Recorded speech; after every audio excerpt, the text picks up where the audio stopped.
Monggo saged diputer kene iki.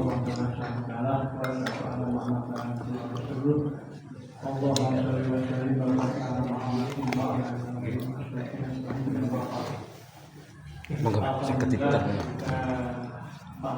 Ini bisa bermuajah bertemu pertemuan rutin bulanan FKUM di Masjid Al-Huda Sudiang Utara.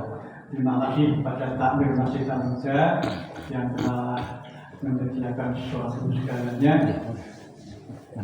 dan alhamdulillah semangat ya. Yang sudah hadir tadi saya di sini tidak sampai 20, ternyata ini juga cukup banyak yang hadir, dan terima kasih. Mudah-mudahan ini terus bisa berlangsung. FKUM semakin memiliki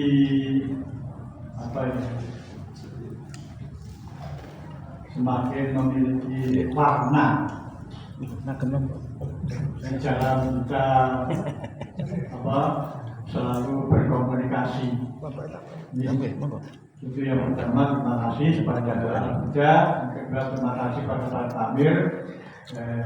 Saya mengingatkan pada bapak-bapak para takmir, malam hari ini sudah mulai tanggal 1 Dzulhijjah bagi para yang berkorban untuk tidak memotong kuku dan rambut.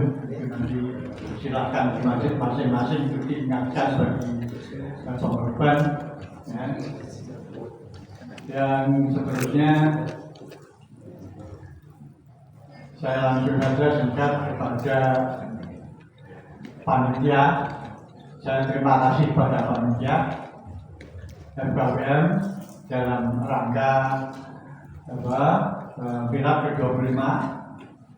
Jadi saya bangga tahun ini saya memberikan nilai A pada panitia. Terima kasih. Karena apa? Karena saya mendapat laporan bahwa girit untuk jalan santai ini kurangnya cukup banyak. Itu menandakan bahwa sukses keberhasilan. Kalau suatu kegiatan pengajian, suatu kegiatan beragama, ini kalau kurang, itu artinya sukses, bisa dibanggakan. Ini nak mantu kurang suguhan ini sini. Ya kan Pak? Ya, itu. Tetapi pengajian kurang suguhan itu jempol juga. Artinya sukses pengajian ini. Jadi jangan malu. Wah, kok saya mau bikin semini, kok rasa semini, kok udah digelani. Itu hanya sukses. Kalau misal bikin kartu itu aja itu 500, ternyata kurang sampai 200-an, ya itu malah justru tanda-tanda sukses. Dan ini saya terima kasih dari awal pertemuan untuk dari acara pertama untuk anak-anak lomba. Saya cukup bangga dengan kegiatan anak-anak. Hanya yang bisa catatan mungkin para pengasuh ini memang kalau saya lihat banyak, tapi masih ingin lebih banyak anak-anak itu. Hanya sayangnya orang tuanya yang kurang mendukung. Sering seperti itu. Kendala sebetulnya pada orang tua. Pernah suatu saat ustadznya yang mengasuh anak-anak ini datang ke rumah. Pak, saya mohon bagaimana caranya bisa menghadirkan orang tua, karena orang tua santri murid ini nggak pernah mau datang. Saya nggak bisa jawab, ya jawabnya secara umum saja. Tetapi kemudian saya datang ke masjid sore-sore sebelum para santri ini pada datang. Ya. Ternyata memang memprihatinkan, karena orang tua yang datang ke situ itu ibunya pakai tank top, pakai celana pendek, kaosan, Terus aku tahu-tahukan karuan. Ya kalau orang-orang gini itu diajak ke masjid ya mesti ra gelem, ngajak pertemuan, wedi. Mereka wedi. Nah, ini adalah PR kita. Anak-anaknya mau, pengen sekali, mungkin banyak yang lihat kok itu. Tapi kendalanya pada orang tua. Nah, ini bagaimana caranya kita pikirkan dan bapak-bapak pikirkan agar hal seperti ini tidak selalu terulang. Saya juga ingat pada waktu awal berdirinya Masjid Baitur Rahmah tahun 86 itu karena waktu Orde Baru itu penguasanya adalah tentara dan Golkar, maka kemudian yang boleh menjadi takmir itu adalah orang yang sudah di screening.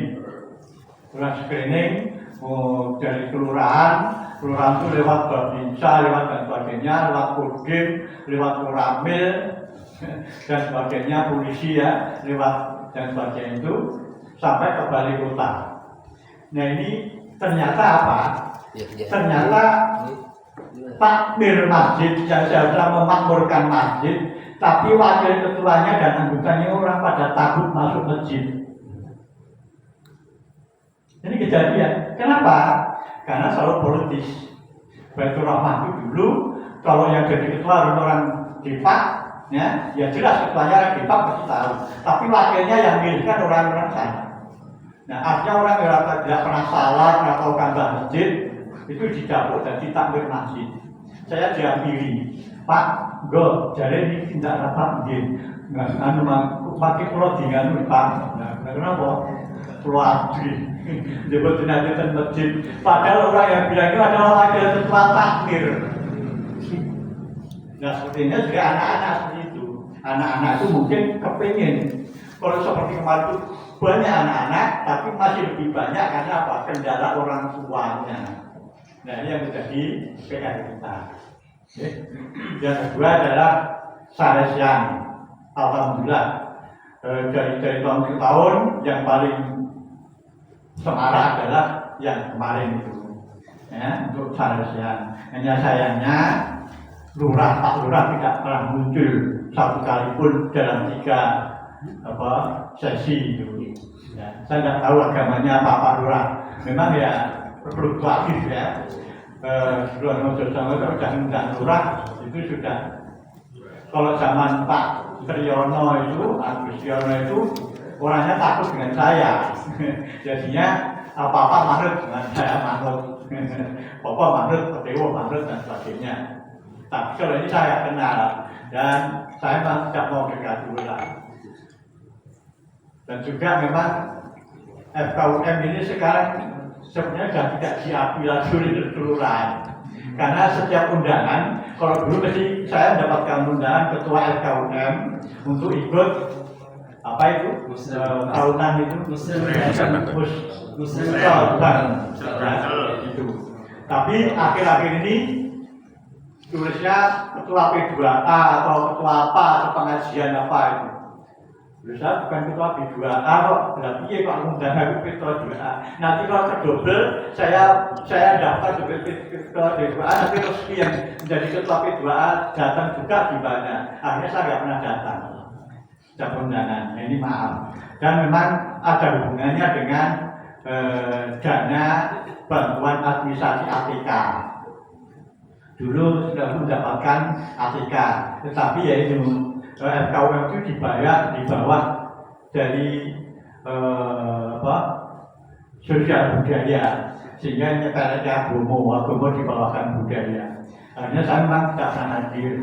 Jadi untuk dana dari kelurahan memang sudah mungkin sudah 6 tahunan ini tidak pernah mendapat.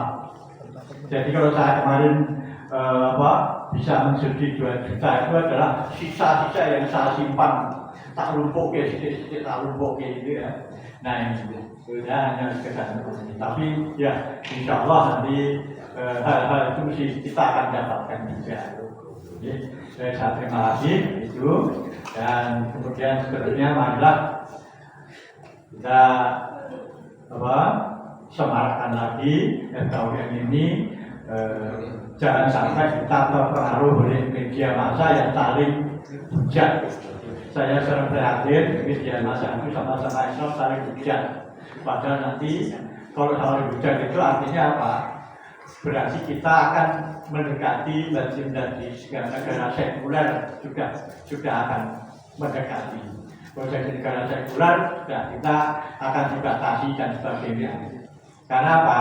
Saya ingat pada waktu Orde Baru, awal 67, 68 sampai 70-an, itu orang yang harus ngasih pengajian itu harus ngasih surat izin apa itu M-nya enggak, ya surat izin berbicara, berkhotbah, berbicara dan sebagainya.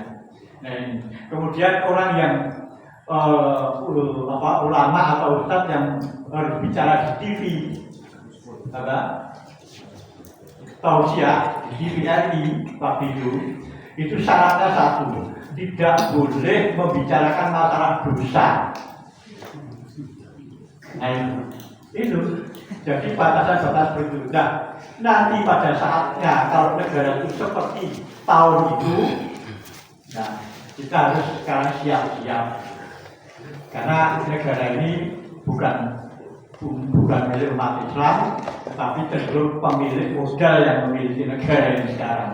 Ya, jadi kita harus makin rapat ya di dalam persatuan kita, makin kita di dalam dakwah kita, jangan sampai kita terpengaruh oleh masalah ya kuliah yang itu. Kalau masalah perbedaan kuliah sudah zaman awal abad itu sudah ada terjadi ya, awal Islam ada itu sudah terjadi masalah itu. Jadi sekarang jangan sampai kita teruskan. Yang penting adalah kita terus bersatu, berkomunikasi, saling memberikan manfaat sama kita. Jadi saya kira demikian saja yang saya sampaikan. Mudah-mudahan bermanfaat dan mari kita teruskan saling komunikasi. Apa yang kekurangan kita di masjid kita sampaikan. Apa kelebihan kita yang mungkin perlu disumbangkan kepada masjid yang lain, yang masih kedatangan dan sebagainya. Itulah salah satu dari program RKUM agar kita ini bisa saling watawanu al birri wa taqwa. Matur nuwun. Assalamualaikum warahmatullahi wabarakatuh.